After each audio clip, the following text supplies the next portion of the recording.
యేసుక్రీస్తు నామంలో మీ అందరికీ హృదయపూర్వక వందనాలు తెలియజేసుకుంటూ ఉన్నాను. మీరందరూ కూడా ప్రతిరోజు ఈ యొక్క ఆత్మీయ ఆహారం అనే కార్యక్రమాన్ని వీక్షిస్తూ బలపడుతున్నారనేసి నేను భావిస్తూ ప్రభువుని స్తుతిస్తూ ఉన్నాను. మిమ్మల్ని అభినందిస్తూ ఉన్నాను ప్రతిరోజు చూస్తూ ఉన్నందుకు. చాలాసార్లు కొందరికి ఈ విధంగా తలంపు వస్తూ ఉంటుంది, నేను పెద్దవాళ్ళ ఇంటిలో పుట్టుంటే ఎంత బాగుండును, రిచ్ కుటుంబంలో పుట్టుంటే ఎంత బాగుండు అనేసి అనుకుంటూ ఉంటాం. చిన్నపిల్లలు సాధారణంగా ఈ విధంగా అనుకుంటూ ఉంటారు. ఒక దినాన ఇద్దరు పిల్లలు ఒక సంభాషణ నన్ను ఆకర్షించింది.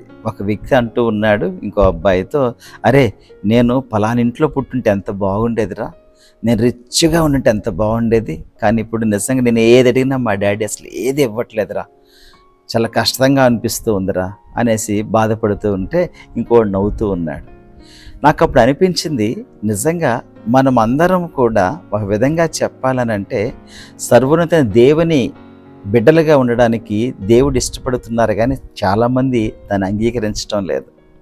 ఉదాహరణకు ఎవరో ఆయనకు పిల్లలు అవుతారు అనే విషయాన్ని మనము అర్థం చేసుకున్నట్టుగా అయితే బైబిల్లో ఈ రీతిగా ఉంటుంది. చూడండి, యోహాను సువార్తలో 1వ అధ్యాయము 12వ వచనంలో మనం గమనిస్తే, తన్ను ఎందరు అంగీకరించిరో వారికి అందరికీ, అనగా తన నామమునందు విశ్వాసముంచిన వారికి దేవుని పిల్లలగుటకు ఆయన అధికారము అనుగ్రహించెను. సర్వోన్నత దేవుని యొక్క కుమారుడు అనిపించుకోవడానికి సింపుల్ థింగ్, నువ్వు విశ్వసించాలి, అంతే కదా. విశ్వసిస్తే నువ్వు ఆయన కుమారుడు అవుతావు.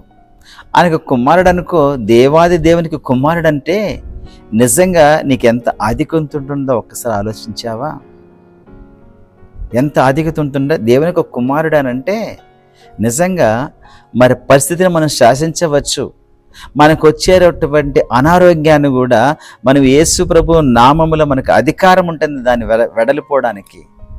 అటువంటి అధికారము దేవుడు తన బిడ్డలకు ఇచ్చేటువంటి దేవుడిగా ఉంటూ ఉన్నాడు. అయితే ప్రతి పరిస్థితి పైన నీకు జయము, ప్రతి వ్యాధి పైన నీకు విడుదల, ప్రతి ఒక్క సంఘటన పైన నీకు గొప్ప విడుదలిచ్చేటువంటి దేవుడై ఉంటూ ఉన్నాడు ఆయన. అయితే నువ్వు ఆయన కుమారుడు అవ్వాలి. ఎలాగా? సింపుల్, ఇదిగో ప్రభువా నేను నిన్ను విశ్వసిస్తూ ఉన్నాను, నా నిమిత్తమే ఈ లోకానికి వచ్చావని నేను నిరీక్షిస్తూ ఉన్నాను, నేను నిజంగా నమ్ముచూ ఉన్నాను, నన్ను క్షమించు అనే చిన్న ప్రార్థన నువ్వు చేసినట్లయితే, ఆయనది విశ్వాసం ఉంచినట్లయితే ఖచ్చితంగా నువ్వు ఆయనకు కుమారుడు అవుతావు. రెండోదిగా మనము చూసినట్లయితే ఆయన ఇంకొక మాట అన్నాడు. చూడండి, మత్తయి సువార్తలో మనము జ్ఞాపకం చేసుకుంటే, మత్తయి సువార్త 5వ అధ్యాయము 44వ వచనంలో, నేను మీతో చెప్పినదేమనగా మీరు పరలోకమందున్న మీ తండ్రికి కుమారులై ఉండినట్లు మీ శత్రువులను ప్రేమించుడి, మేము హింసించు వారి కొరకు ప్రార్థన చేయుడి. ప్రియ సోదరి సోదరుడా, నిజంగా నీవు ఇతరుల కోసం ప్రార్థన చేస్తూ ఉన్నావా? క్షమిస్తూ ఉన్నావా? నిన్ను ఎవరన్నా అనరాని మాటలు మాట్లాడినప్పుడు నీకు క్షమించేటువంటి గుణము ఉన్నదా? లేకపోతే హృదయంలో పగపెట్టుకుంటూ ఉన్నావా? నువ్వు హృదయంలో పగపెట్టుకున్నట్లయితే నువ్వు దేవుని కుమారుడు కావు అని సెలవిస్తూ ఉన్నాడు. సో దేవుని కుమారులుగా మీరు ఉండాలనంటే మనకు కీడు చేసేటువంటి వారిని కూడా మనం క్షమించేటువంటి ఒక మనస్తత్వం మనలో ఉండాలి. వారి కోసం ప్రార్థన చేసేటువంటి వారంగా ఉండాలి.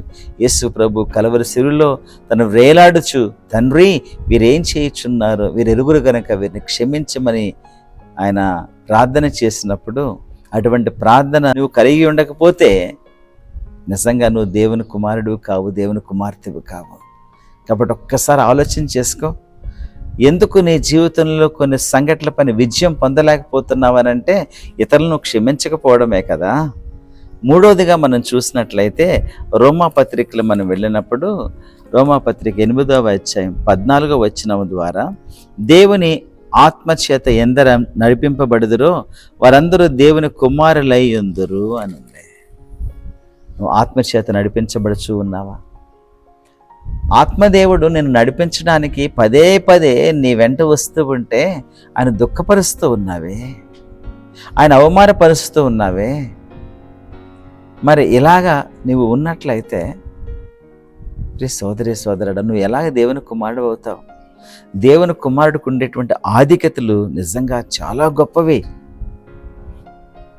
సర్వశక్తుడైన దేవుని కుమారుడు అంటే ఆషామాషి కాదు. నీ పరిస్థితులు నీ మాట వింటాయి. నీ వ్యాధి నీ మాట వింటుంది. జ్ఞాపకం చేసుకో. Let us become his children. 3 ways, 3 విధాలుగా నేను చెప్పి ఉంటున్నాను. అంగీకరించినట్లయితే, విశ్వాసం ఉంచి అంగీకరించినట్లయితే ఆయన కుమారుడు అవుతావు. రెండవదిగా ఇతరులను క్షమించేటువంటి మనస్తత్వం నీకు ఉండాలి, అప్పుడే ఆయన కుమారులు అవుతావు. మూడవదిగా ఆత్మచేత నువ్వు నడిపించబడేటువంటి వ్యక్తివైతే ఆయన కుమారులు అవుతావు. ఒకవేళ ఈ 3 లేకపోతే ఈరోజు నిర్ణయం తీసుకుంటావా? సర్వోన్నతమైన దేవునికి కుమారుడు అనిపించుకున్నటువంటి యోగ్యత దేవుడు నీకు ఇవ్వాలని ఆశపడుచు ఉన్నాడా? కాబట్టి మీరు ఆలోచన చేసుకొని దేవుని పిల్లలు అవుతారని నేను నమ్మి దేవుని స్తుతిస్తూ మిమ్మల్ని అభినందిస్తూ ఉన్నాను. ప్రార్థన చేసుకుందాం. ప్రేమ నమ్మగల మా తండ్రి, కృపగల మా రక్షక, మీకు వందనాలు, స్తోత్రాలు. మీరు సర్వంతర్యామి, సర్వశక్తిగల దేవుడువు అయినప్పటికీ కూడా మమ్మల్ని పిల్లలని పిలిచి మాకు ప్రభువా అధికారం ఇస్తున్నావు మీ పిల్లలు అవ్వడానికి. విశ్వాసము ద్వారా అలాగే ప్రభు క్షమించేటువంటి గుణము ఉండేటువంటి విధానము బట్టి, అలాగే ఆత్మచేత నడిపించేటువంటి విధానం బట్టి నాయన మీ పిల్లలు అవుతామని మీరు సెలవిచ్చారు. ఆ రీతిగా మేము జీవించేటువంటి వారిగా ఉండడానికి కృప చూపించండి. ఈ దిన ఆశీర్వాదాలతో మమ్మల్ని నింపండి నాయన.